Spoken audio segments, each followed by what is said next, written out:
சாய்ராம். துணி மண்டபத்தோட பூஜை மகிமையை சாய்ராம் சொல்லுவாங்க. ஓம் சாய்ராம். வணக்கம்.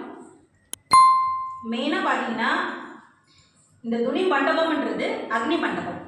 நம்ம ஷீரடியில் பாபா கோயிலில் வந்துட்டு அது ஒரு பெரிய கதையே இருக்குது.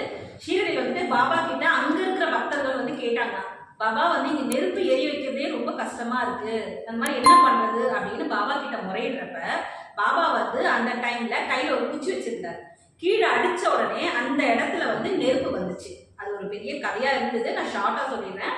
அந்த அடித்த உடனே அந்த நெருப்பு வந்த உடனே பாபா கோயிலில் வந்துட்டு அந்த அடிச்சா பார்த்தீங்களா, நெருப்பு வந்த இடம் தான் அக்னி குண்டம். அந்த அக்னி குண்டம் வந்து என்னைக்குமே எரிஞ்சுக்கிட்டே இருக்கணும். தன் பக்தர்கள் ஆசையை நிறைவேற்றத்துக்காக எப்பவுமே இதை வந்து அக்னி குண்டம் எரிஞ்சுக்கிட்டே இருக்கணும், அணையாம பார்த்துக்குங்க அப்படின்னு சொல்லி அங்க இருக்கிற பக்தர்கிட்டையும் சொல்லியிருக்காங்க, அங்க இருக்கிற வேலையாட்களுக்கும் சொல்லியிருக்காங்க. ஏன் அப்படின்னா இந்த துணி மண்டபம் எரியறதுக்கு காரணம் வந்து ஒண்ணு பக்தர்கள் ஆசை, இன்னொன்று அவங்களுடைய பிரச்சனைகள், உடல்நல சரியில்லை, ஏதாவது கஷ்டம் அந்த மாதிரி ஏதாவது இருந்ததுன்னா அதுக்கு அவர் சொன்ன நிவாரணம் என்னன்னா இந்த மாதிரி ஒரு மட்டை தேங்காய். தேங்காய்ல நிறைய வந்து பலன் இருக்கு. தென்னை மரத்திலேயே நிறைய நமக்கு பலன் இருக்கு. தேங்காய் ஆகட்டும், பூவாகட்டும், இலையா இருக்கட்டும், அதுக்கு ஒரு குச்சி ஆகட்டும், அதுக்கும் வந்து நிறைய பலன்கள் இருக்கு.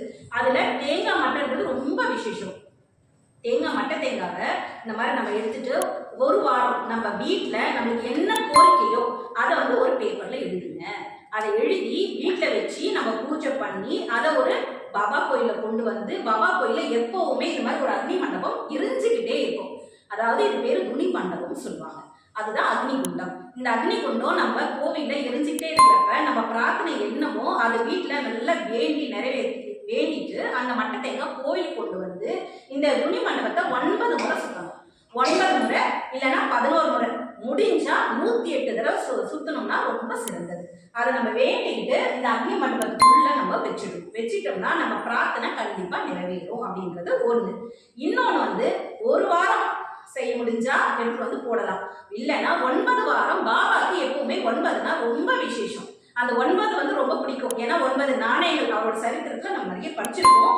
9ன்றது அவருக்கு ரொம்ப பிடிக்கும். அதனால 9 வியாழக்கிழமை இந்த தேங்காய் மட்டை தேங்காய் ஒன்று வீட்லயே வச்சுக்கலாம். வீட்டில் வச்சு சாமி கும்பிட்டுட்டு 9வது வாரம் நம்ம கோவிலுக்கு வந்து பாபா கிட்ட மஞ்சள் துணியில இதை கட்டி வச்சுட்டு, இன்னொன்று மஞ்சள் நிற பிரசாதம் இனிப்பு அதை செஞ்சு கொண்டு வரலாம். அப்புறம் கோரிக்கை, அந்த கோரிக்கை பேப்பர், இது 3ம் வியாழக்கிழமை 9 வியாழக்கிழமை நல்லா வேண்டிட்டு கொண்டு வந்து பாபா பாதத்துல வச்சு நல்லா வேண்டிக்கிட்டு அதை எடுத்துட்டு வந்து துணி மண்டபத்தை சுற்றி இந்த மட்டை தேங்காவை உள்ள வச்சாலும் சிறந்தது.